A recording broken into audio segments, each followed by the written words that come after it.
Good morning, everybody. I'm Dr. Deanna Minich. Welcome again to our series of Metagenics Institute Live.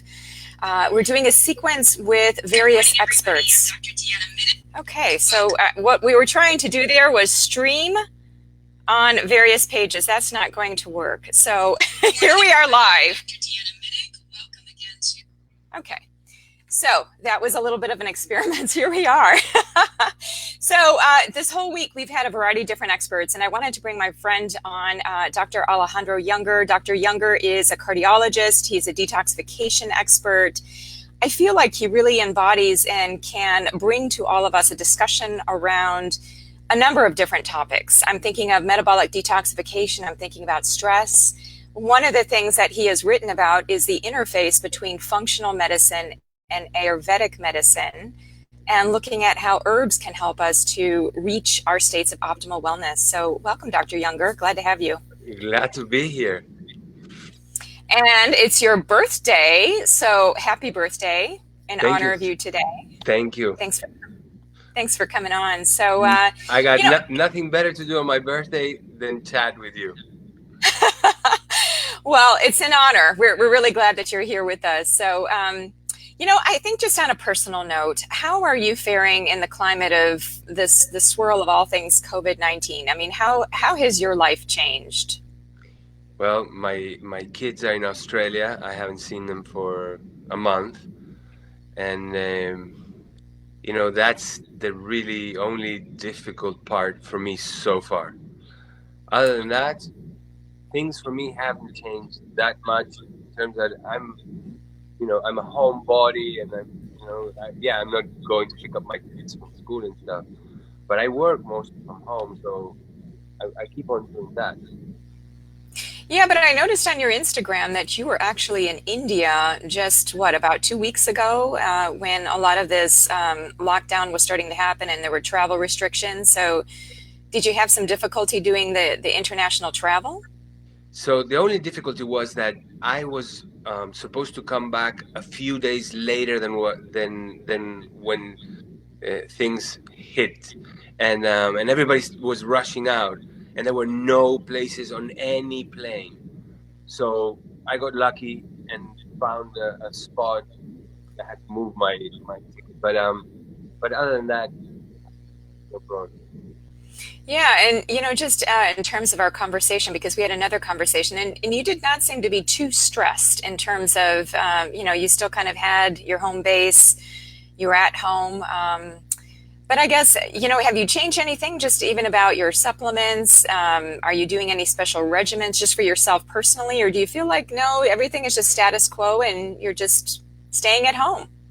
So, no, that is a good question, but the answer is a little bit off topic with the pandemic, because I started doing something different in January, and I'm continuing doing it, which is very, very intermittent fasting. Like I don't a certain amount of hours. I come up with it. Like, yesterday my first meal was at 4 o'clock in the afternoon, and it was just a jar of celery. So I'm playing with that, with seeing how long my body feels good before eating the next day. And it's been really interesting. So you're really delving into a personal experience more with intermittent fasting. So my thinking is this: for thousands or millions of years, we've evolved like the rest of the animals in the wild by finding food and feasting when we found it, and then looking for the next meal. Now, the next meal may come a few hours later or a few days later, and it varies all the time. Animals in the wild don't have a fixed intermittent fasting schedule.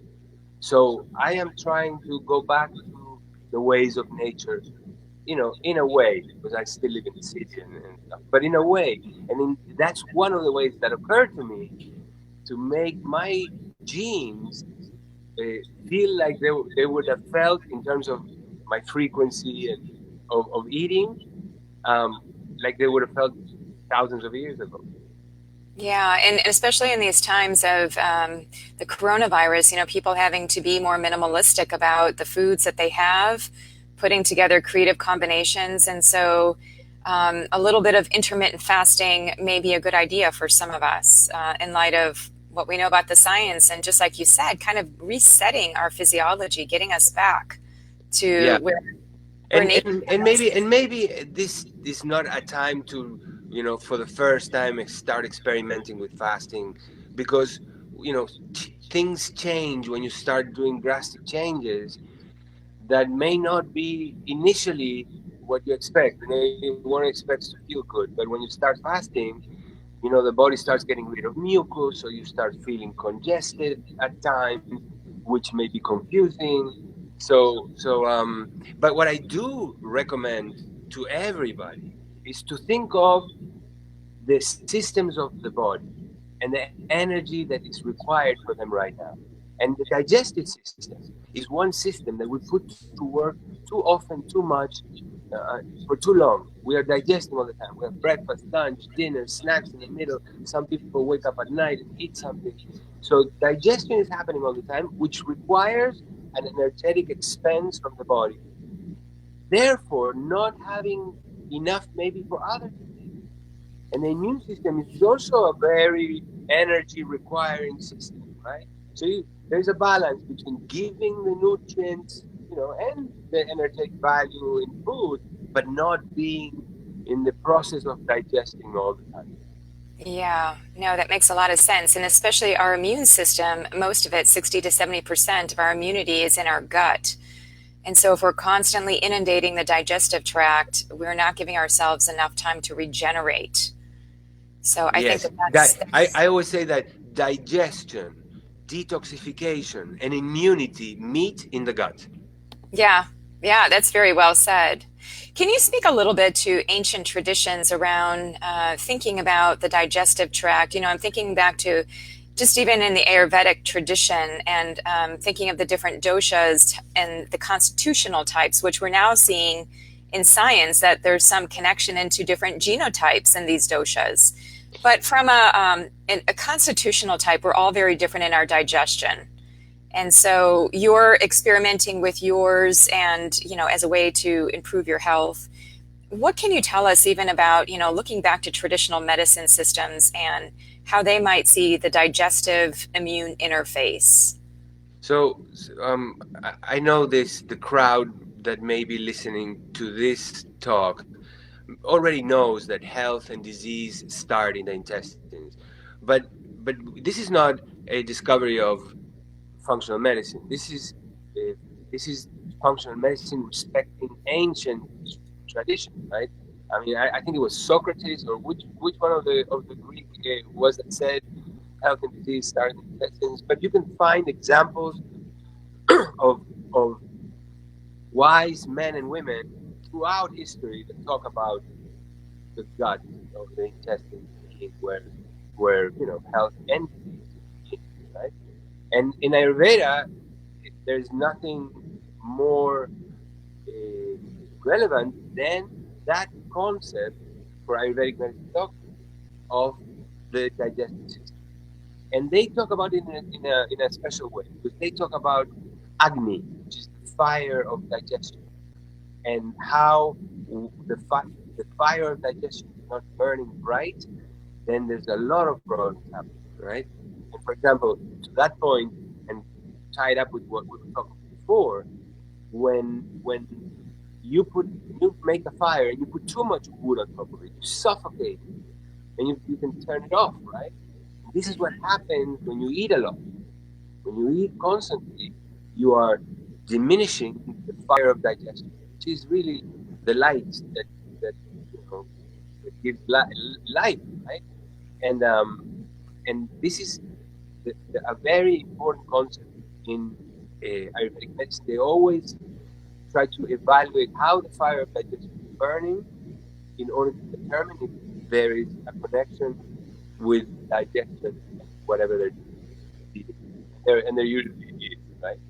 And then there is the other set of distinctions from Ayurvedic medicine, which is the balance of the different elements of which we are constituted. Right? And it's a little bit of an esoteric thought because, I mean, we know as doctors that we have the whole table of elements, and it's, how much, how many? 108, right? So they're all present in the body. But what they're talking about is more in an energetic realm, right? They're talking about the vibrational frequency of certain elements: air, water, earth, fire, ether. And depending on the proportion of each one forming a person, that is your constitution or your main dosha. Right? And then Ayurveda recognizes that everything from food, activities, thoughts, emotions, everything actually affects the dosha. Everything is also made of dosha, right? So if you have a lot of fire within your constitution, which would be a pitta dosha, and you eat a lot of foods that are fire-containing food, like mango and chili and the spicy food, then you're gonna more likely to throw your fire out of balance. So then there's a way of determining what dosha each person represents and what are the activities, the food, the supplements, the herbs that would benefit that dosha, especially when it's out of balance. But in regular life, for maintaining, like also you watch that. Those are the things that throw those out of balance. Yeah, and it really speaks to taking a personalized approach to our health, right? Not everybody is to be treated the same because we have these different levels of things that we're working with. And so, if I think of my dosha type, I'm a Pitta Vata, right? So I'm very metabolic. It's hard for me to fast. I think of like, I wake up in the morning, I want to eat.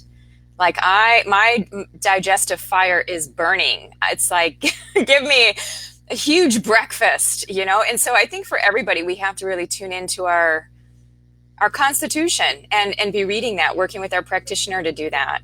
Yeah, and maybe for you, the fire burns in the morning and you give it a big breakfast, but maybe you can skip lunch or dinner That's right. and fast in that way. You're right. I lose my appetite as the day progresses. And so to remember, I think of that old adage, breakfast like a king. No, actually, breakfast like a prince, lunch like a king, dinner like a pauper, right? And that really serves me. So like to have my biggest meal late morning and then nothing, hardly anything at night. So we have to find our rhythm. Everybody has to find what works for them, and you found what works for you. But I question breakfast, lunch, and dinner to begin with. Okay. I think this is a cultural, societal construct that we came up with for convenience and organization.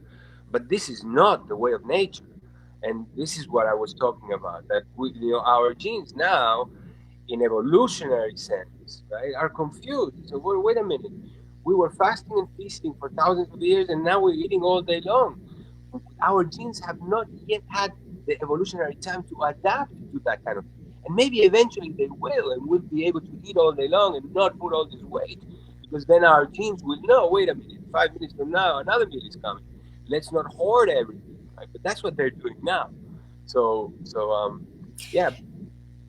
That's a good point. And plus, we're sedentary. We're not as active as we were years ago, right? And so now we're compounding it by eating and not really having metabolic need.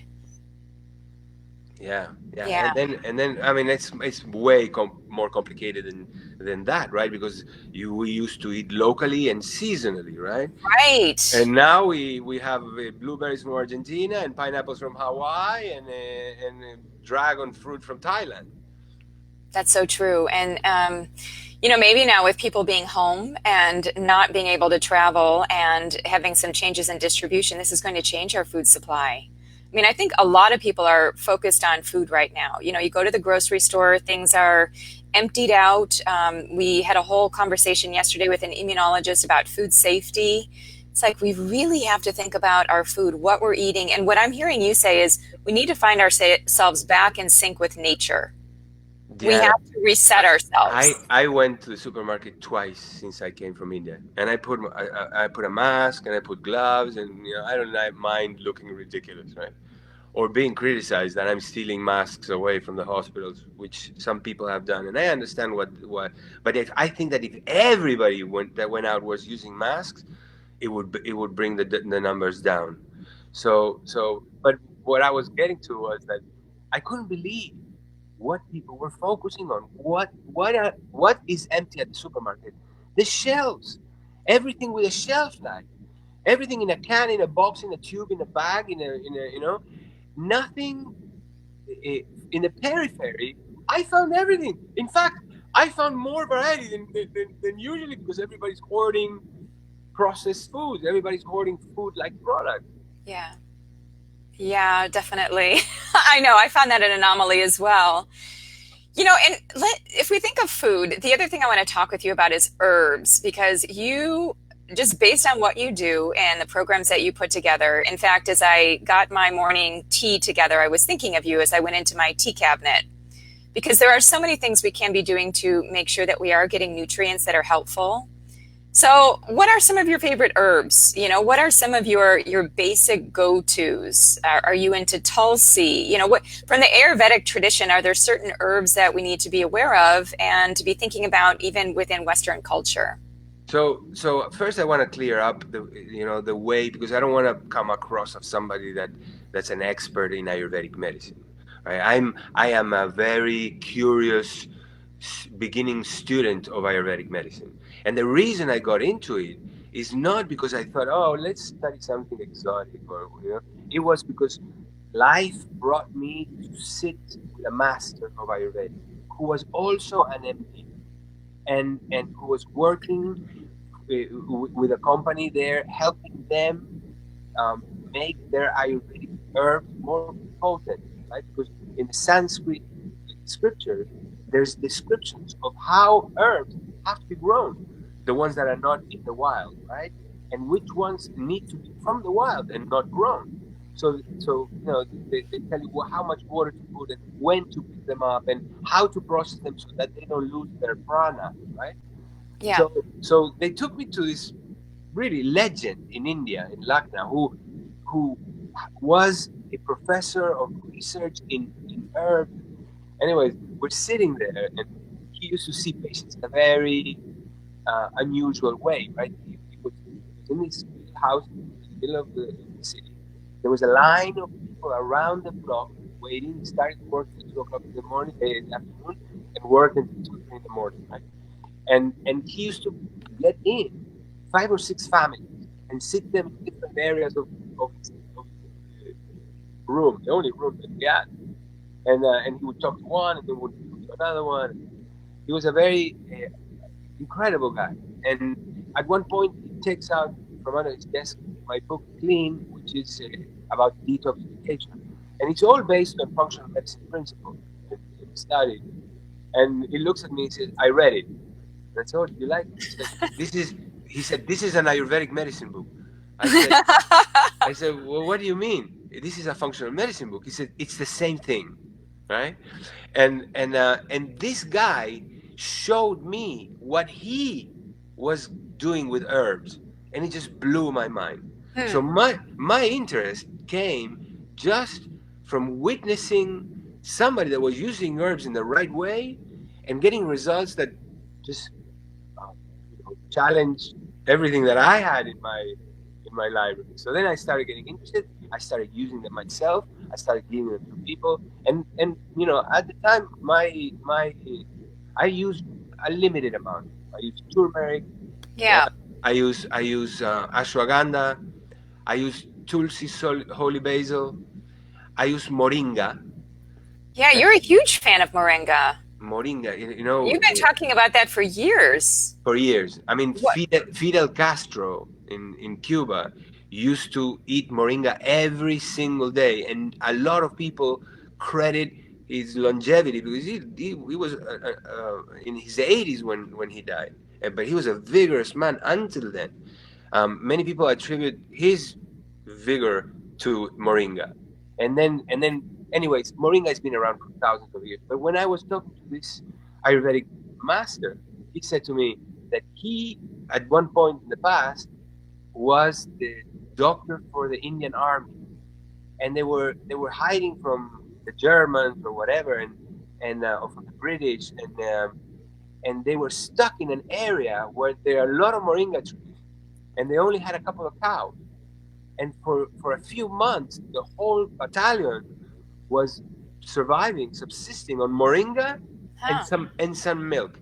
And he says that moringa has every nutrient needed for the human being to function optimally, from minerals to proteins to fats to vitamins. And he showed me his studies. I mean, you go to Amazon, his book is there. His name is Narendra Singh, and there's tons of studies, right? So moringa, I'm a big fan of. And then I used a few other ones. Uh, I don't want to mention any companies, but I don't remember the formulation exactly of each one of the herbs that I use, because it's a combination of herbs, right? Talk about turmeric. We were having a discussion some days ago about turmeric. Are there things that we need to know about how to take turmeric Well, or certain preparations that you've learned from being in India? so turmeric in India is not only used as a medicine; it's used as a household spice or additive to foods.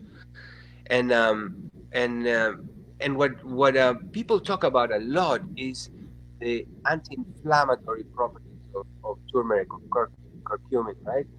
But not a lot of people talk about that fact that turmeric is also a powerful adaptor, and it's also a really good prebiotic, and it's also a really good um, um, herbal antimicrobial. So it has a lot of properties that we are still in the process of becoming aware of or discovering, right?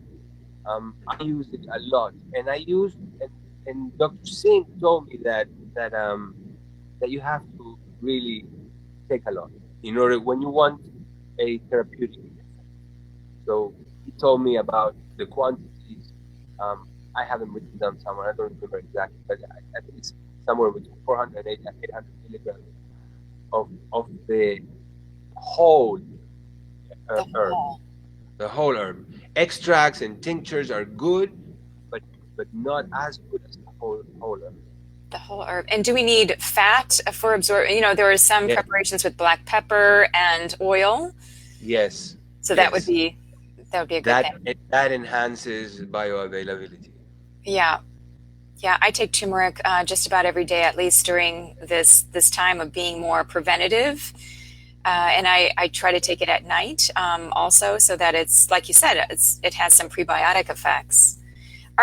You've been talking about gut health for so long, and so then I start thinking about probiotics as well.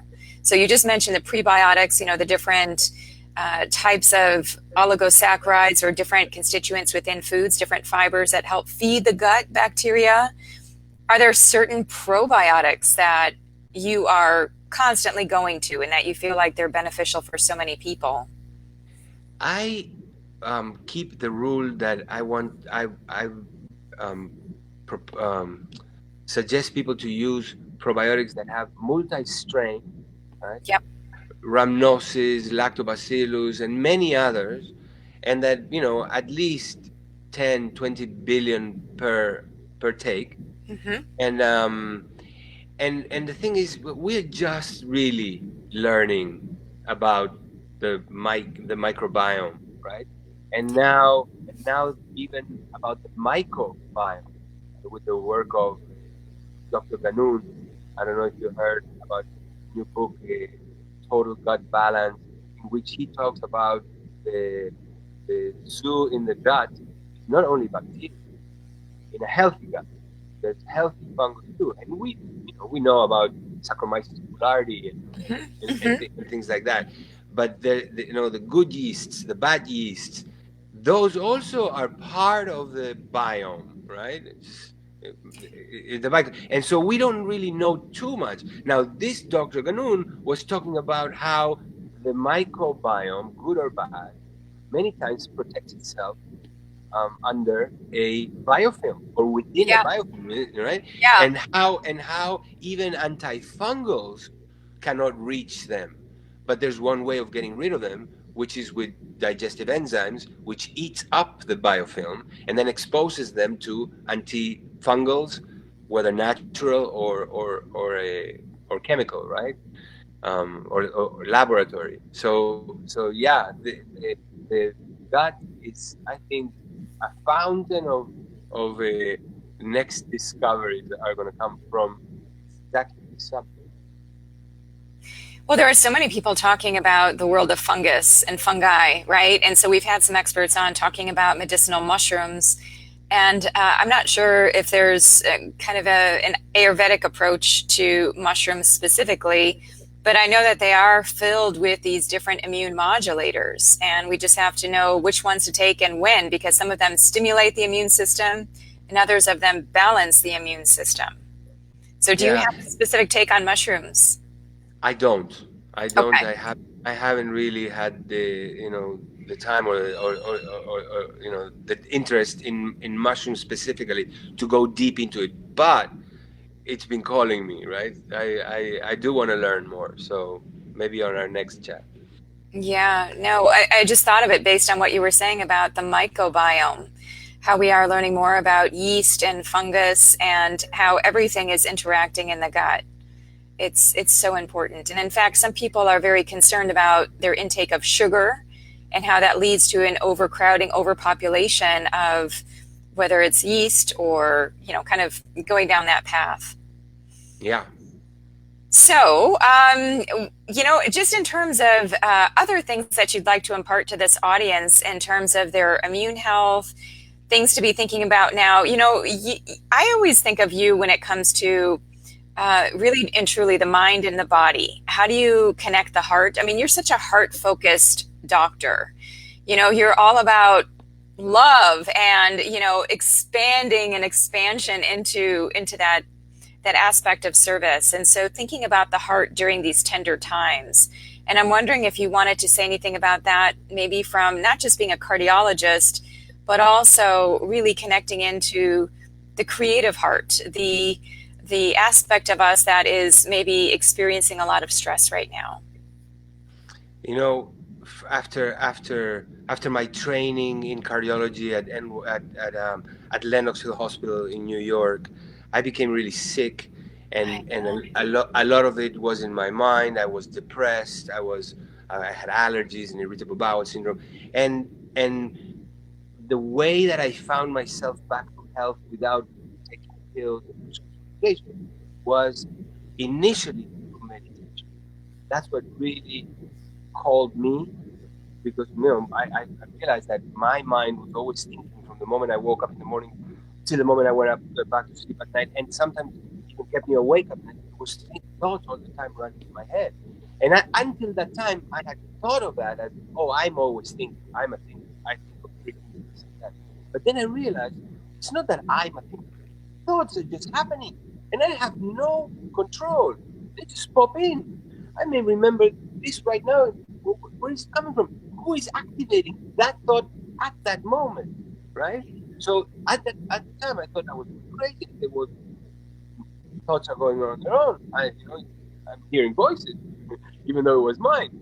So, anyways, I came up to realize that the way that most of humanity is functioning today is just like an automatic thing, right? Yeah. That you can, and that takes you out of the present. Because what right now, people would theoretically would die for a time like this. You stop working, you stay at home with your family, right? But what is it that everybody is really nervous about? Getting the disease and what's going to happen to their jobs, and right? So all the real problems are in our head. Yes, of course, there's the danger out there, and that's why we stay home. We don't want to infect anybody. There is all that, right? But that is manageable. The scary part is the one that is not manageable, and that ends up making you not manage the manageable one. And in these cases, and ever since I started being interested in meditation, calms my mind. I found out that most meditation techniques in schools, and they boil down to one thing, which is in all of it. It's about being present. Being present. Being present, right? That's a non-religious, non-denominational way of boiling down the essence of all the meditation practices that I've been exposed to and that I read about. Right? And for that, you don't even need anything. You just need yourself at any moment in which you are, like, for example, right now, right? We're having a conversation, but there's thoughts in your head that take you away for a second. I can see you're checking the microphone or whatever, right? But instead of that, what if I ask you to put some of your attention on your feet right now? So Right. feel your feet right now. As you listen to me, also feel the temperature, the humidity, feel your feet touching the floor or your shoe, right? And continue to feel your feet right now. And notice how, as you listen to me and feel your feet at the same time, something happens. Yeah. You become more present. Why? Because your feet are only in the present. And when you put your attention on them, you're activating a whole set of cables that send electricity back and forth, right? And that is really putting your attention in the present. You're becoming more present. And you can do that little thing all the time as long as you remember. When talking to your kids, when preparing food, and that for me has been the most grounding and calming practice, which became a habit now. And I was doing it before we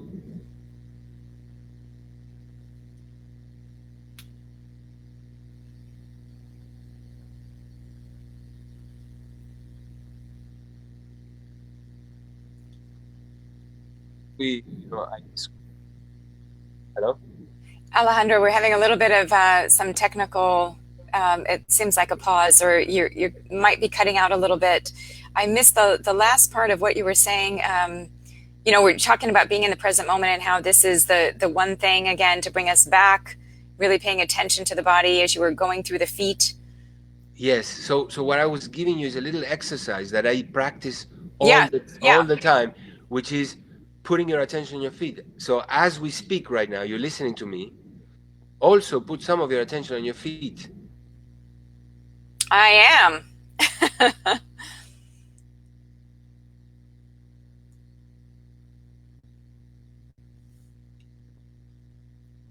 Feel the feet, attention in the present, and takes some of that attention from going into just worry Yeah, and thinking and. yeah, exactly. Yeah, I mean, that's all we can do, right? That's all we have is the present moment. And so to constantly, why have stress about the future? We can't do anything. The one thing about this pandemic is that we're all going through it as a collective. So it's not even like it's in a certain part of the country. Like every country in some way is feeling this. And so I think as much as we can stay present, and I'm really seeing that people are really going to the next level of altruism, right? It can bring out the best in people. So we stay in the Yeah. present moment. We stay connected into our heart, into being appreciative, into having gratitude. And you're an example of that.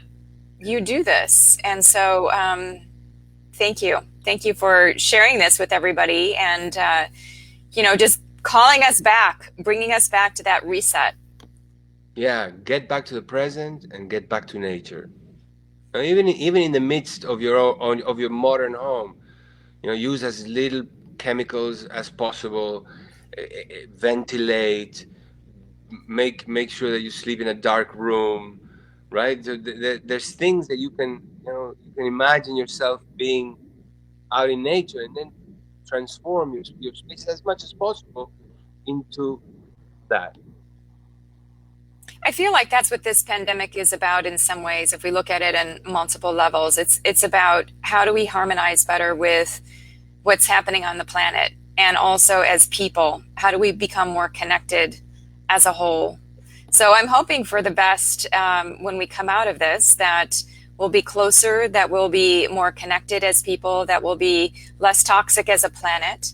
And I know that, you've been advocating all of those things for some years. Yeah, listen, if it wasn't for the fact that people are dying from it, Yeah. and that people are going to lose their jobs, and who knows how many people are going to be affected. But if it wasn't for that, this is the best thing ever. We should eventually um, try to do that. Try to more people work at home, less cars on the street, right? And then take a couple of days off often, Yeah. and let the air clear up. And maybe that will happen. Maybe we will transition into a different way of living. It's hard to say. We can only be in the present moment, right? That's what you're saying. Yeah. Well, that doesn't mean that you cannot plan for the future. As long as the thoughts that are, as long as the attention that is not in the present is directed where you want, then that's fine. Yeah. No, that's a good point. But being anchored in the present, but still thinking and planning, that's important to do. Yeah. It's been great to talk with you. This is, you took us and toured us through so many different aspects, looking at traditional medicine systems, your connection to Ayurveda, your love of Ayurvedic medicine. We talked about herbs. We talked about stress, and how, now coming full circle into, what is this about for each of us? Yeah. So, Deanna, there's so many smart colleagues and friends of ours that are talking and posting about, including you, what to do and the foods and what supplements to take, not to take, and how to beat the virus. And this is all good, but I think that the human part and the mental part, the emotional part, as important. There's not too many people, going into that. yeah, you're right. Well, you are. And so continue to do the work that you're doing, and people can explore you with your books and everything, because you know that detoxification is not just about more vitamins and herbs. It's about how we live. How do we detox things in our lives? How do we reset? We have somebody here even asking about chemicals that we're cleaning with and natural products. This is a time to get really focused into what are we doing? Where can we make those changes? And so Yeah. you're all about that. Yeah. Well, have a good rest of your birthday. Thank you Thank so you for much. spending the morning with us. And so for that, we're grateful. And It was my birthday present to be with you here. well, hopefully this is a sign of a transformative year to come for you, and just what you're speaking to for all of us as well. And So for the planet, yes. yeah, definitely. So thank you, Dr. Younger. Really always a pleasure to talk with you. Always, always good. Take Thank you. care. Bye.